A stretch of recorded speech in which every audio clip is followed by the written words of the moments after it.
Part 24. Macready waited until he was certain that everyone who'd been in the infirmary had moved into the rec room. Then he edged in behind them, always keeping his back against a wall. Putting down the box of dynamite, he used his free hand to draw Gary's magnum from a jacket pocket. The rest of the crew milled around on the other side of the room and watched him.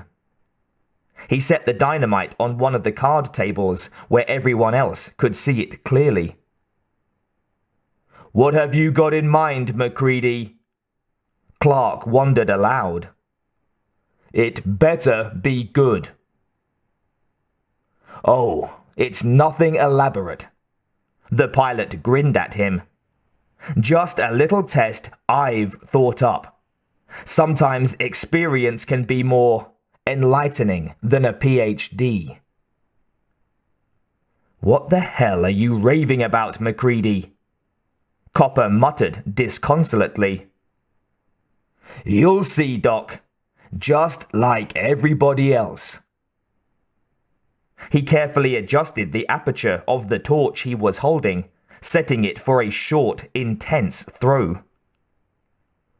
"What kind of test?" Palmer asked. He was subdued after the episode in the infirmary. A kind of dull despair had settled over the men. It wasn't quite hopelessness. Not yet. It was more of a feeling that they'd finally lost all control over their chances for survival, that their destiny lay in the hands of something not human. Only Macready was still defiant and unresigned. Given their present opinion of him, that only left the others feeling more discouraged than ever. "What kind of test?" Macready repeated grimly. "I'm sure some of you already know." There was plenty of rope in the room, cut segments of varying lengths, plus the rest of the large spool they'd been paired from. The rope had been brought in and used to bind Clark, Gary, and Copper. Macready kicked it towards his reluctant assistant. It rolled to a halt at the younger man's feet. "Palmer, you and Copper, tie everyone else down. Real tight. I'll be watching you." "What for?" Childs had considered taking a leap at the pilot, but the proximity of dynamite and blowtorch restrained him. Someone was going to have to try something pretty soon, though. No telling what Macready was up to. "For your health," the pilot told him. He didn't sound sarcastic either. Gary looked at the others. "Let's rush him. He's not going to blow us up." "Damned if I won't," Macready said brightly. Childs took a step forward. "You ain't tying me up." "Then I'll have to kill you." Childs glared evenly back at the other man, nodding curtly. "Then kill me." Macready raised the muzzle of the .44 until it was pointing straight at Childs's forehead. "I mean it." The click of the hammer going back was loud in the room. "I guess you do," said Childs quietly. The pilot hesitated, his finger tense on the trigger. There was movement out of the corner of his eye, an instant in which his brain registered several events simultaneously. Clark, light on metal, scalpel coming. He spun and fired twice in rapid succession. The force of the powerful magnum sent the dog handler spinning backward.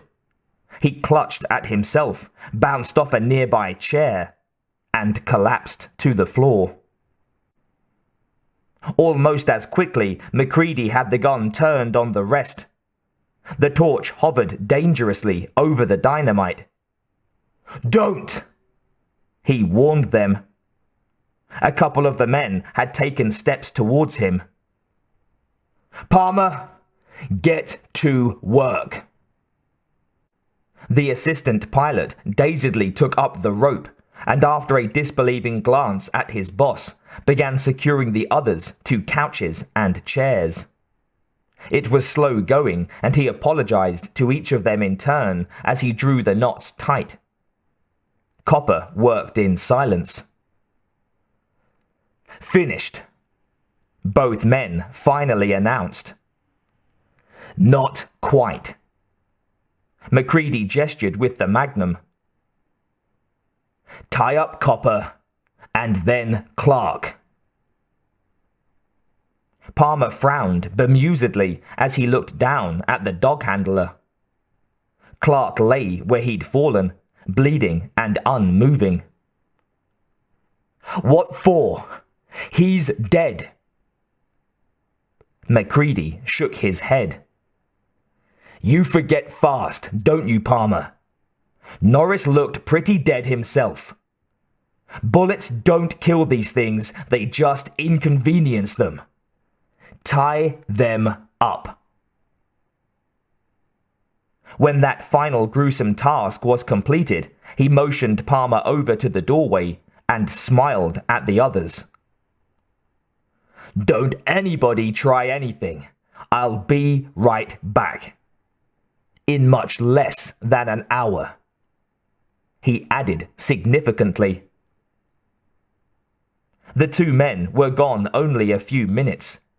The returning Palmer put another case of dynamite on the table, then backed away from Macready and awaited further orders. "Okay, now untie the dog." Palmer complied. The doctor stood, rubbing his wrists where the rope had begun to cut. "Sorry, Doc. I think you're okay. You blew Norris's cover, made that thing reveal itself. I don't think you'd have used that fibrillator if you were one of them. But I can't be 100% certain. Not yet." Copper smiled wanly at him, walked over and peered curiously into the small box the pilot had put down next to the two cases of explosive. As he watched, Macready removed a Bunsen burner from the box and attached its long rubber tubing to a gas outlet. He used the blowtorch to light the burner. Sanders closed his eyes when the torch came alive. It was still close to the dynamite. Macready seemed not to care. Putting down the magnum, he used a pocket knife to cut the multi-plug fixture off the end of an extension cord. Then he stripped the insulation back to expose the wire. This was done while still keeping the torch under one arm and a careful eye on the rest of them. Finally, he instructed Copper to tie up Palmer. "We should have jumped his ass." Childs was angry at his own timidity. "Maybe," muttered Sanders. "Too late now." Macready finished his work. The Bunsen burner hissed steadily. "What are you up to, Mac?" Palmer looked uncomfortable. Probably the ropes were hurting him. "We're going to draw a little bit of everybody's blood," the pilot informed him. Knowles let out a sharp, humorless laugh. "Right. What are you going to do with it? Drink it?" Macready ignored him. "Watching what happened to Norris back in there." He gestured towards the infirmary. "Plus, what I remember from that night out on the ice when one of those things killed Bennings gave me the idea that maybe every part of these bastards is a whole. Every piece is self-sufficient and can act independently if the need arises. An animal unto itself. When a man bleeds, it's just fluid loss. But blood from one of these things doesn't just lie dormant. Remember what Blair said about each cell being taken over independently. Each one becomes a newly activated individual life form, with the usual built-in desire to protect itself from harm. Remember those little pieces of Norris? How they squirmed around and gave off that mewing noise? When attacked, it looks like even a fragment of one of these things will try to survive as best it's able. Even a sample of its blood. Of course, there's no higher nervous system, no brain to suppress a natural instinct like that if it's in the best interests of the larger whole to do so. The cells have to act instinctively instead of intelligently. Protect themselves from freezing, say, or from incineration. The kind that might be caused by a hot needle, for instance. He turned to face the doctor. Copper, you do the honors. You said you thought I was safe because of what had happened in the infirmary, Copper said. Macready nodded affirmatively. I said I think you are. I want to be sure. Copper noted that the nozzle of the blowtorch had been focused on his midsection ever since he'd tied up Palmer, but he chose not to say anything about it. Obviously, Macready had no intention of trusting him until he'd run his little test. There was no point in arguing with him. All right, I'll do as you ask, Mac. He picked up the scalpel Clark had dropped and moved over to a chair. Sorry, Sanders. I've got no choice. That's okay, Doc. The radio operator grimaced as Copper pressed gently against one bound finger. Blood beaded up on the skin and dropped into the petri dish the doctor held beneath the cut. The others stared. Now the rest, Macready said impatiently. The box he'd carried the Bunsen burner in also contained a dish for everyone in the room. Copper moved along them, drawing a small quantity of blood from each and returning the dishes to the table, where he labelled each with a marking pen. He finished with Gary, marked the dish, and wiped the blade off on a now red-streaked cloth. That's the last of them. Not quite, Macready said, sliding a fresh dish towards the doctor. Now you. Copper obligingly nicked his thumb and watched as the blood dribbled into the glass. Slide it back here, Macready directed him. The doctor did as ordered. Now step back, way back, over there with the others.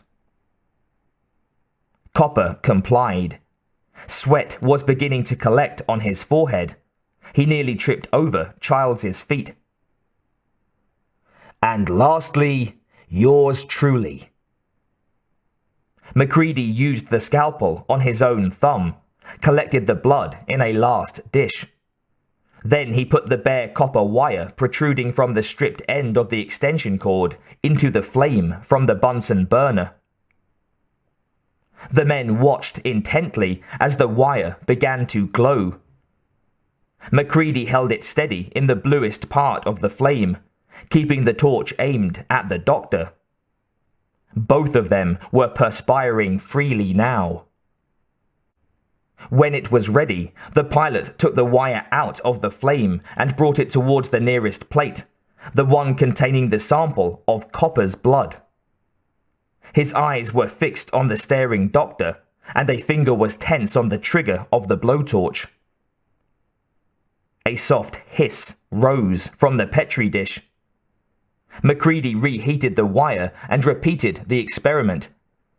Again the hissing, and that was all.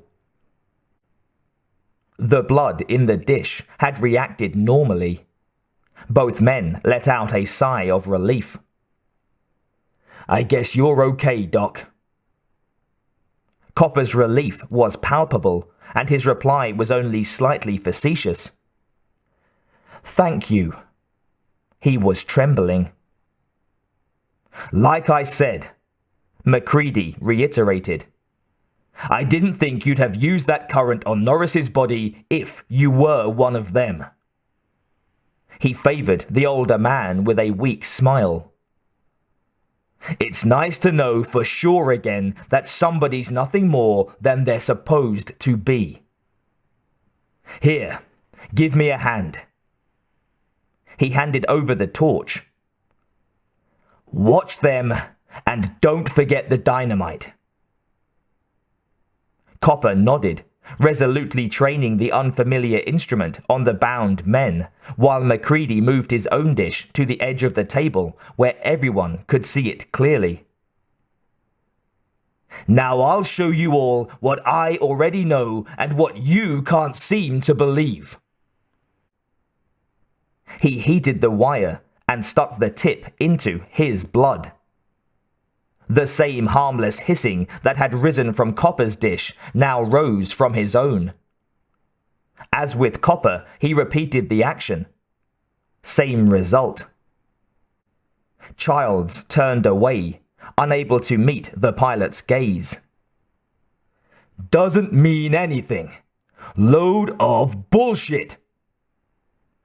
"Yeah, we'll see." He studied the dishes, chose another. "Let's try Clark." He heated the wire again, placed it in the handler's dish. More hissing, and nothing else. Childs glanced up at him. "So according to your figuring, that means Clark was human, right?" Macready nodded slowly. "So that makes you a murderer." Macready ignored him, looked over the group. "Palmer now." He pulled out the proper dish and put the wire into the steady flame from the burner. Gary was shifting uncomfortably on the couch. His arms were cramping. "Pure nonsense, like Childs says. This won't prove a damn thing." "That's just what it's supposed to prove." Macready gave the station manager a nasty grin. "I thought you'd feel that way, Gary. You were the only one who could have gotten at the blood in the infirmary refrigerator." He put the wire into Palmer's dish. "We'll do you last." A horrible screech filled the room, sharp and piercing, and unexpected. It came from the red liquid in the Petri dish, which was making an amoeba-like attempt to crawl up the vertical walls of the glass.